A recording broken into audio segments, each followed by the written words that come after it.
Welcome back to the Alice Stewart Show on 96.5 The Voice. Say you want a revolution, well, you know, we all want to change the world. Welcome back to the show. 7:06 here in Central Arkansas. Joined in studio this hour with Laurie Lee, Senior Account Executive at Impact Management Group and Republican consultant. Laurie, great to have you here. Good morning. Great to be here. So much is going on in Washington, D.C. We had the new budget plan proposal outlined last night, getting some details on that. But more importantly, the overriding issue that has taken front and center stage is Obamacare and all the concerns and issues with sticker shock, with dropped policies. If you like your doctor, you can keep it. Used to have a period at the end of the sentence. Now, according to Ezekiel Emanuel, it is if you want to pay more for it. And the president all along has said, well, where the Republicans give me a plan that's better than that. If this is so bad, give me a plan that's better than that. And there have been plans. He just didn't like them. So he just closed the door on that. Well, Congressman Tim Griffin says, well, I've got some ideas I want to discuss with you about real health care reform, real alternatives to Obamacare. And here to talk about that, I'm joined with Congressman Tim Griffin. Congressman, great to have you here. Good morning. I'm glad. How y'all doing? Doing great. I'm glad you could join us. You sent out an invitation to the president and signed on with 33 House Republicans, and you have asked President Obama to sit down and have a meeting to discuss real health care reform. What kind of feedback have you gotten from him?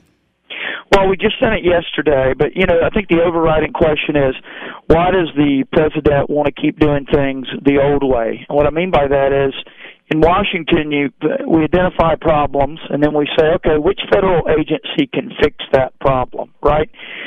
Instead of bottom up, letting people make choices where they are and what's good for them, the president has this old top-down mentality where Washington will decide, and we'll just find the agencies up here, because they've got to be up here somewhere, right, that can fix the particular problem. Well, that's what they did with Obamacare. Instead of coming up with innovative solutions that leave the choices with the American people between them and their doctors, that let states innovate and do different things, what they did was they said, okay, let's get HHS, Health and Human Services, let's get the IRS, right, who's going to be enforcing a lot of it, and they're the best agencies to fix what's ailing America, right? But that's the old way of doing things. What we've seen is they're completely incompetent. Right. And in attempting to fix the healthcare problem for a percentage of Americans, they've screwed it up for everybody else. Absolutely. Right? Right. And that is the old, closed way of doing things. What we're saying is, look, we've got a lot of great new ideas. This is the new way of doing things. It's allowing people to make decisions for themselves. And let me give you a very specific example. We believe, and I believe, that the American people can figure out what policies they can afford and that they want to buy, right? And what we've seen over the last few months is that President Obama, through Obamacare, believes that he knows best. Right. What policy you should have, which policies you shouldn't have, what your policies should cost.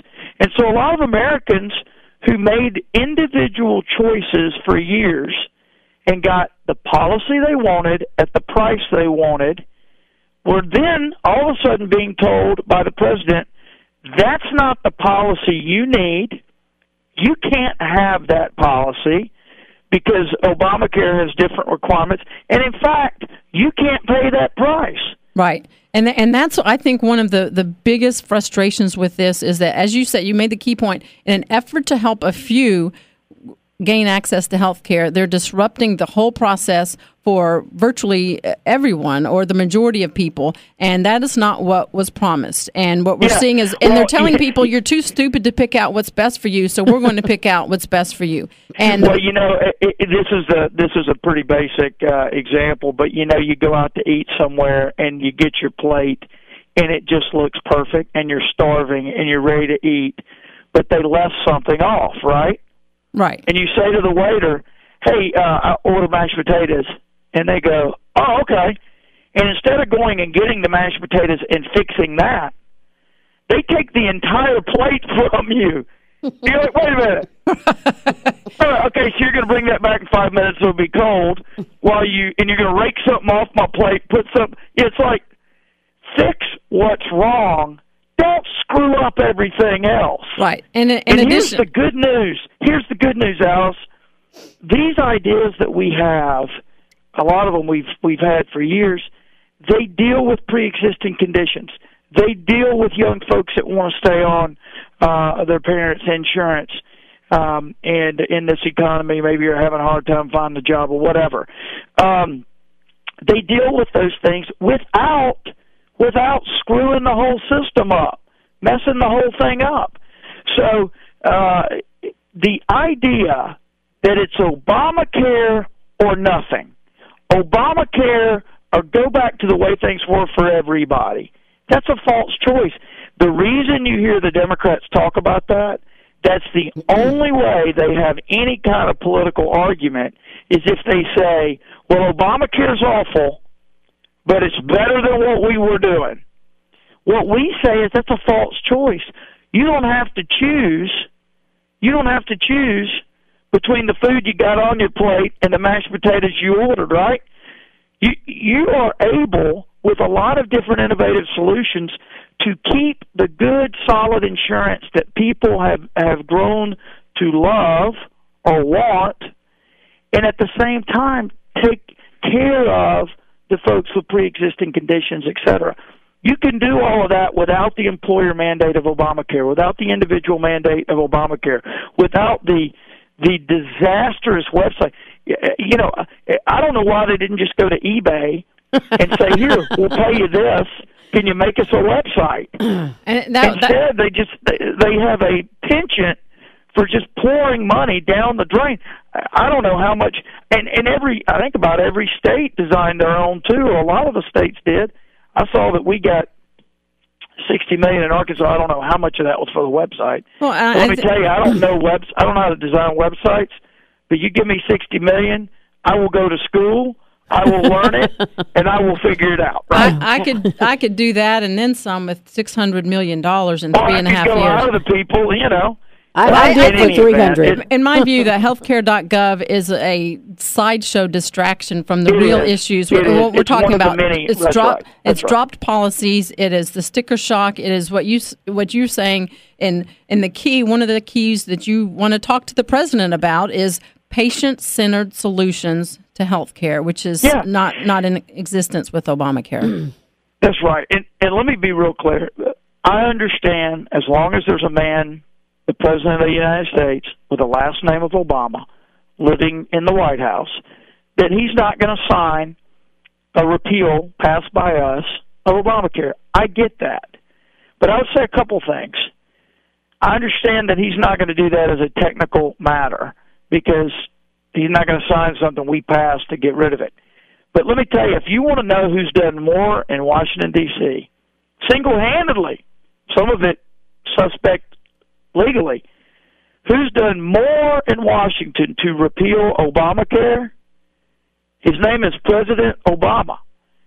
He has changed the law unilaterally, right? time and time again. Now, he signed, I think, 7 of our bills to change it, to fix this or that, where it's crushing small business, like on the 1099 form requirement. But you want to talk about changing Obamacare and repealing it? The President of the United States is the number one suspect on that. He's the repealer in chief. Right. It's Congressman. unbelievable. So don't talk to me about not wanting to make significant changes. I'll wink at him and say, hey, we won't call it a repeal. But let's start talking about the alternatives, because the American people, it's not enough for them to know Obamacare is a disaster. We know that. Right. What they want to know is, okay, Republicans, you're up to bat. What ideas do you have? And it may not be time with this president to move a bill, but we need to be having a conversation with the American people about all the different ideas that were debated when Obamacare came around, and the Republican ideas, in my view, the sensible ideas were rejected, right? We need to be talking about those, and so that people are aware of that it's not a binary choice between Obamacare or nothing. Right. Well, we appreciate your time this morning. We know you have an event to attend this morning. We appreciate your time and anxious to follow up and hear if you receive an RSVP to your grand invitation to the president. We will let you know, and I told Greta last night she'd be one of the first to know, but maybe we can tell you both at once. I would like that. I'm a big Greta fan. So, Congressman Griffin, thank you so much. I appreciate your time, and have a great day. Take care. Bye-bye. All right, we'll take a quick break, and we'll be back with Laurie Lee right after this on The Alice Stewart Show. When I count my blessings, I thank God I was an American child. The Alice Stewart Show on 96.5 The Voice. American child. 'Cause dreams can grow wild born inside.